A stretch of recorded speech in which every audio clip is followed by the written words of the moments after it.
მოგესალმებათ ნიკოლოს კარტოზიას პოდკასტი. დღევანდელი თემაა: როგორ მოვიქცეთ ხანძრის დროს, უსაფრთხოების წესები და სამოქმედო გეგმა.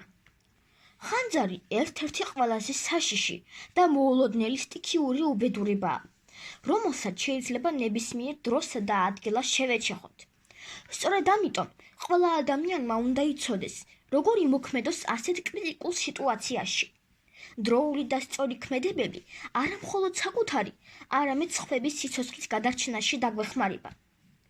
ხანძარი საცხოვრებელ კორპუსსა და სახლში. თუ ცეცხლის ალის შენიშნეთ. პირველი, დაუყოვნებლივ გამოიძახეთ სახანძრო სამსახური. დარეკეთ ნომერზე 112. ნუ დაკარგათ დროს. მოკლედ და გასაგებად აღუწერეთ სიტუაცია, სად იმყოფებით და რას ხედავთ. მეორე, დატოვეთ შენობა. თუ შესაძლებელია, დაუყოვნებლივ დატოვეთ შენობა და გააფრთხილეთ სხვა მაცხოვრებლებიც.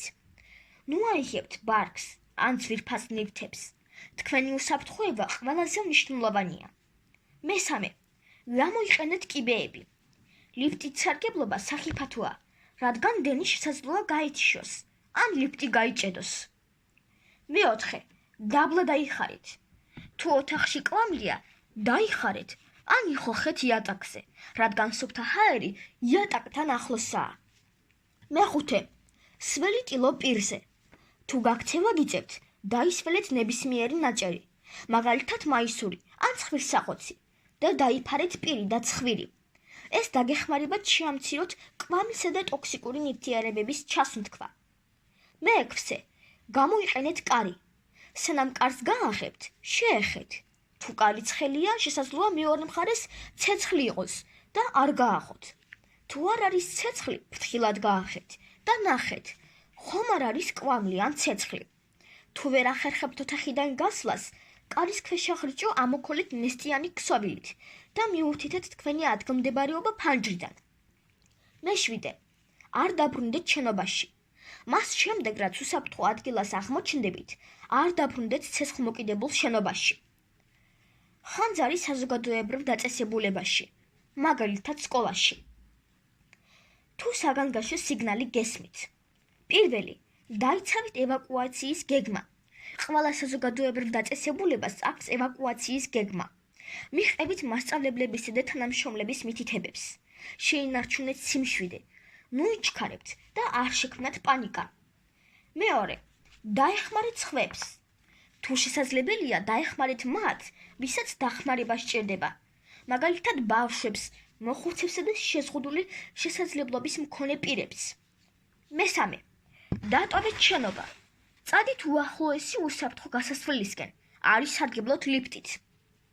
მეოთხე, შეიკრიბეთ მითითებულ ადგილას. ყველა ევაკუირებული უნდა შეიკრიბოს დანიშნულ ადგილას, რათა დათვალონ ადამიანები და დარწმუნდნენ, რომ ყველა უსაფრთხოდაა. ტყის ხანძარი. თუ ახლოს ხართ ტყის ხანძართან. პირველი, დაუყოვნებლივ გამოიძახეთ სახანძრო სამსახური. დარეკეთ ნომერზე 112. მეორე, შეაფასეთ მდგომარეობა. შეამოწმეთ, საიდან უბერავს ქარი. ქარი ცეცხლს სწორედ იმ მართულებით აფრქვევს. იმოცრავეთ ცეცხლის საპირისპირო მხარეს, განსაკუთრებით კი აღმართზე. მესამე, თავი შეიფარეთ. ეცადეთ იპოვოთ უსაფრთხო ადგილი, მაგალითად ღია ველი, გზა ან წყლის ობიექტი. მეოთხე, თუ მანქანით ხართ, გამორთეთ კონდიციონერი. ეს თავიდან აგარიდებთ კვამლის შეღწევას მანქანაში. ასევე დახურეთ ფანჯრები. დამატებით რჩევები. პირველი, მოამზადეთ საგანგებო ჩანთა. ჩაალაგეთ წყალი. პირველადი დახმარების ნაკრები, ფანარი და მობილური ტელეფონის დამტენი. მეორე, ისწავლეთ ხანძარსაწინააღმდეგო საშუალებების გამოყენება. ეს დაგეხმარებათ პატარა ხანძრის ჩაქრობაში.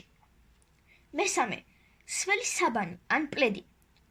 თუ გზაზე ცეცხლის არია, სველი საბანი გადაიფარეთ. ეს დაიცავს თქვენს სხეულს დამწვრობისგან და გაგიადვილებთ უსაფრთხო ადგილზე გასვლას.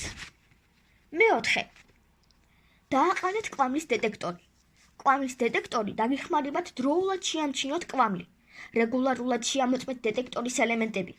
ყოველთვის გახსოვდეთ, სიმშვიდი და სწორი ქმედება თქვენი უსაფრთხოების გასაღებია. ახლა კი დაგემშვიდობებით. მომავალ პოდკასტამდე.